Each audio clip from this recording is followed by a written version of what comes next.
He turned 40 in a house made of silence.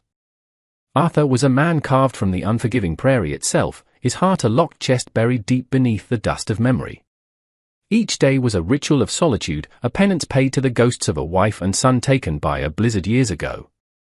His small ranch was a testament to grim efficiency, a place where life was endured, not lived. With him was his daughter, Lily, a child of 6 who had learned the language of quiet things, for her father spoke only in the clipped commands of work and necessity. The world outside his fences was a distant rumor, a place he no longer had any use for. But the world, in its relentless way, came to him. It arrived on the back of a savage dust storm, a churning wall of brown that scoured the land and blotted out the sun. As he barred the door against the howling wind, he saw a figure stumble through the haze, a fragile silhouette against the apocalyptic gloom. It was a woman, her clothes thin and torn, her face a mask of exhaustion and fear. She was Chinese, a stranger in a land that was not kind to strangers. Her name was Mai, a word as soft as the silk she no longer wore, and her request was simple, desperate. "Can I stay the night?" He looked at her, then at the storm, his mind a war between caution and a flicker of something long dormant. His life was a carefully constructed fortress against complication, and she was the world knocking at his gate. He gestured toward the barn, his voice as rough as burlap. "The barn. You can stay till it passes." It was not an offer of kindness, but a transaction of survival. Shelter for her, continued solitude for him. He watched her nod and retreat into the maelstrom, a small, resilient form swallowed by the chaos, and for the first time in a long time, he felt the cold certainty of his isolation waver. In the pale, dust-choked light of morning, Arthur expected the barn to be empty, the woman a mere phantom of the storm. But the world he awoke to was subtly altered. The wind had died, leaving behind a world draped in a fine coat of rust-colored silt. Inside the barn, a space he had only ever seen as functional, a quiet order had been imposed. The hay was neatly stacked, a torn horse blanket was mended with a series of tiny, perfect stitches, and the air was still. He entered his own home and the change was more profound. A scent, unfamiliar and warm, met him at the door. It was the smell of wild herbs and simmering broth. In his kitchen, standing over his cast-iron stove, was Mai. She had found the last withered vegetables in his root cellar and the forgotten herbs growing by the fence line, and from them, she had created sustenance. She did not offer apologies or explanations for her intrusion. She simply turned, her movements economical and graceful, and ladled a steaming bowl of soup for him, and another, smaller one for Lily. Arthur stood frozen for a moment, the warm bowl in his hands a foreign object. He ate in his customary silence, but the silence felt different. It was the first meal cooked by another's hands in that house in 7 years, and the warmth of it seeped past his throat and into the cold, hollow place inside him. It was a simple act, a pot of soup made from scraps, but it was also the first stone laid in the foundation of a new world, a quiet declaration that life, however neglected, was determined to persist within these 4 walls. The storm passed, but Mai remained. There was no discussion, no new arrangement made. She simply stayed, and he did not ask her to leave. An unspoken pact settled over the ranch, a fragile truce between his grief and her resilience. She moved through his house not as a servant, but as a quiet force of restoration. She did not change his world, but mended it. The curtains his wife had sewn, long faded and torn, were taken down, washed, and repaired with thread that almost matched. The small vegetable patch, choked with weeds and sorrow, was slowly cleared and tended until green shoots pushed through the dark soil. She hummed as she worked, ancient, sorrowful melodies that filled the spaces between the floorboards and the rafters, replacing the oppressive silence with a gentle melancholy. Lily, a child who had grown in the shadow of her father's stillness, was drawn to this new, warm presence. She began to follow Mai, a small, silent satellite orbiting a sun she had never known. She watched Mai's hands as they kneaded dough, as they stitched a patch onto Arthur's worn shirt, as they coaxed life from the dormant garden. One afternoon, while Arthur watched from the shade of the porch, Lily approached Mai with a fistful of crumpled prairie flowers. She held them out, a silent offering. Mai stopped her work, her eyes softening as she took the small bouquet. She didn't put them in water to wither and die. Instead, she carefully placed them between the pages of an old book, a gesture of preservation, of honoring a small, beautiful thing. It was the first gift offered and received in that house in years, a silent transaction of grace that cracked the stone around Arthur's heart. The truth all began, as it so often does, with the simple, devastating honesty of a child. Evening had settled over the ranch, the sky outside a deep, bruised purple. Inside, the fire cast a warm, flickering glow. Mai was showing Lily how to braid colorful threads into a small bracelet, her nimble fingers moving with practiced ease. Lily watched, her face a study in concentration, before looking up at Mai. Her voice, when it came, was clear and pure in the quiet room.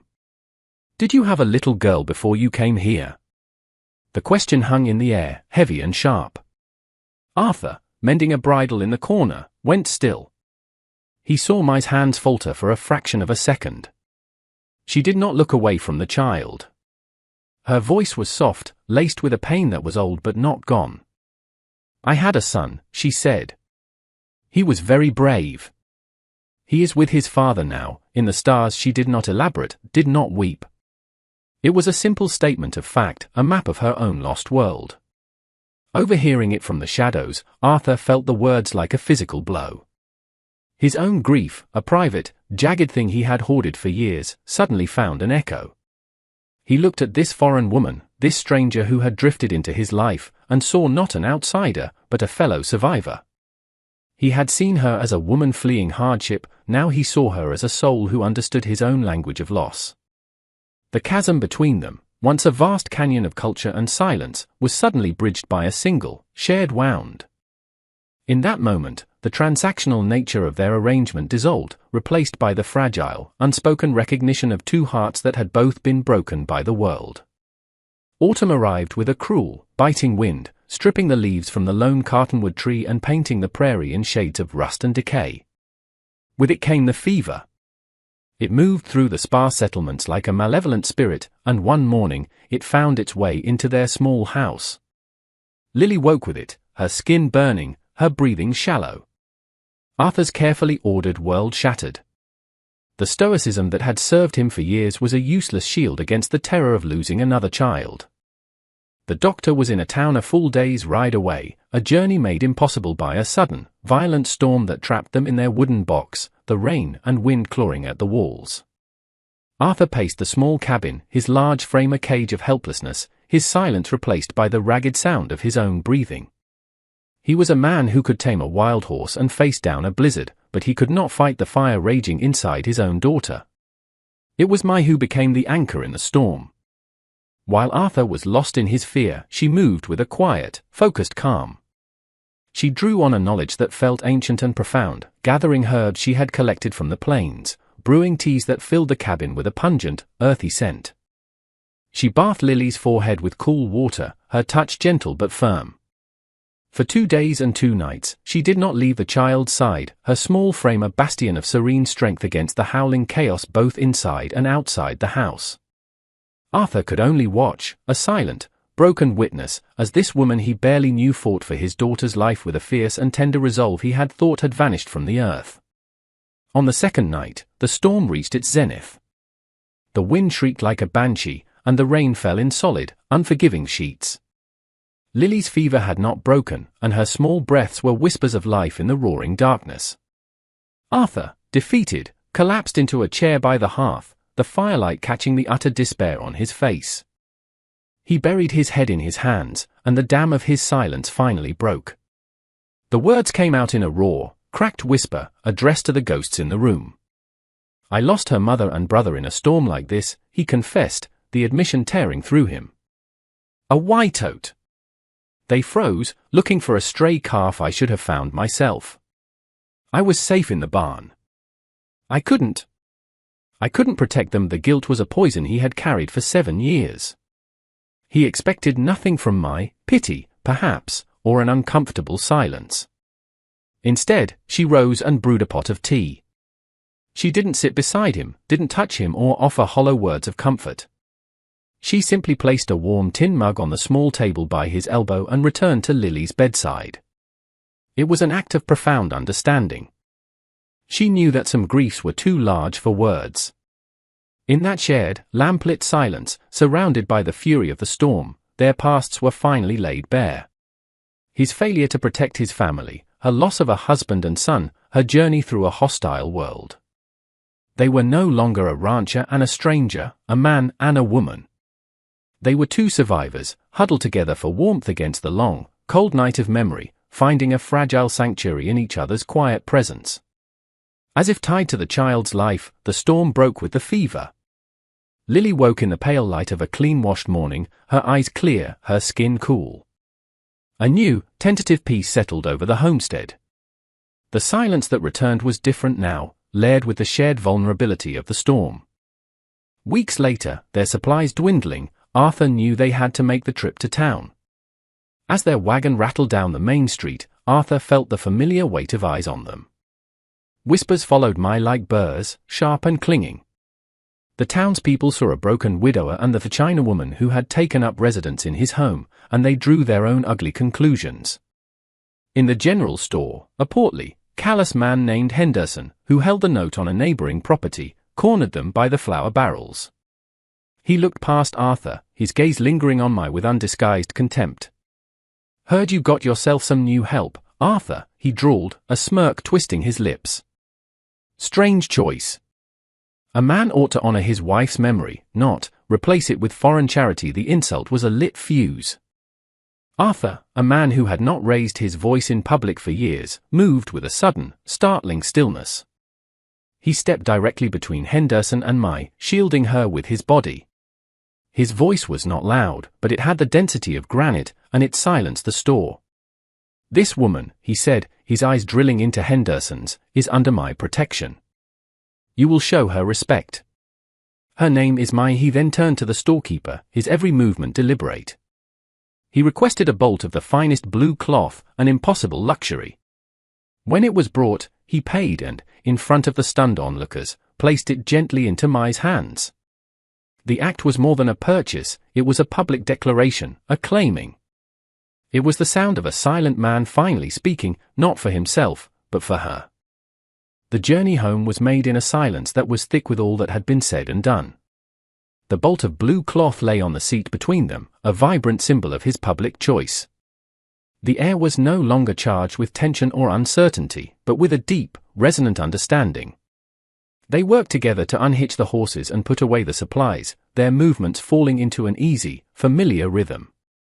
That evening, after Lily was asleep, Arthur found Mai standing by the open cabin door, looking out at the vast, star-dusted canvas of the prairie sky. The cool night air smelled of dust and distant rain.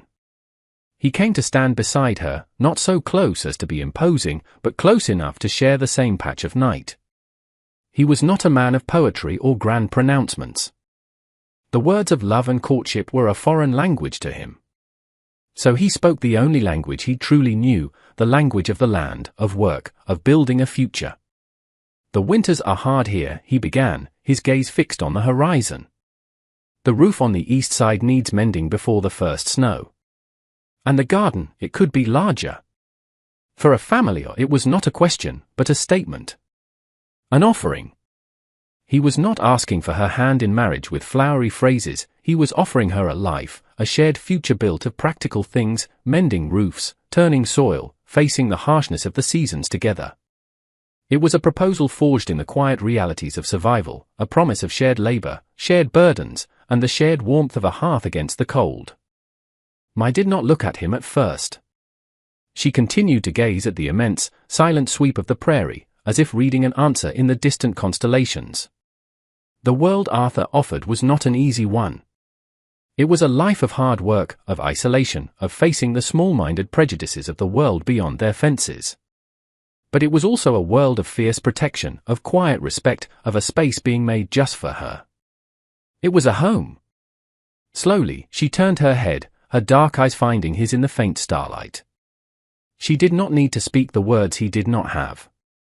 Her answer was in the gentle, accepting curve of her mouth, in the way the tension finally left her shoulders.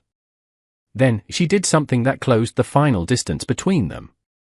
She reached out, her slender fingers closing around his large, calloused hand.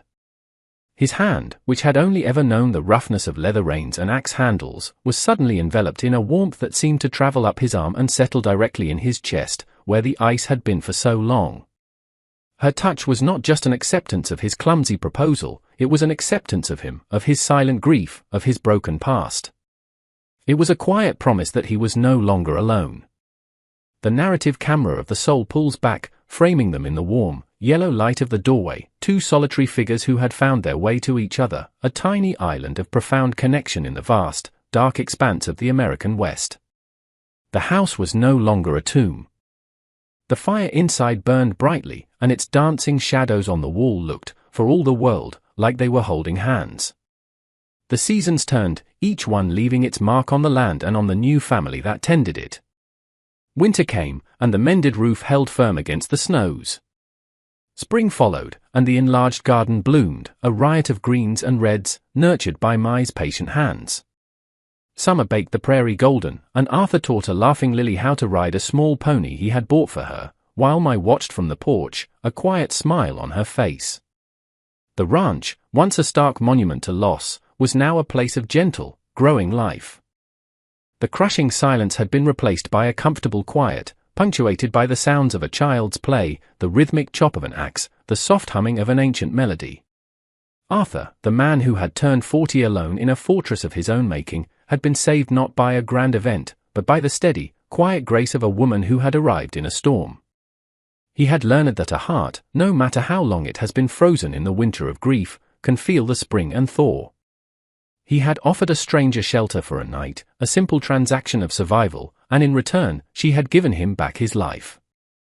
Mai had not erased the ghosts of his past or replaced the memory of what he had lost.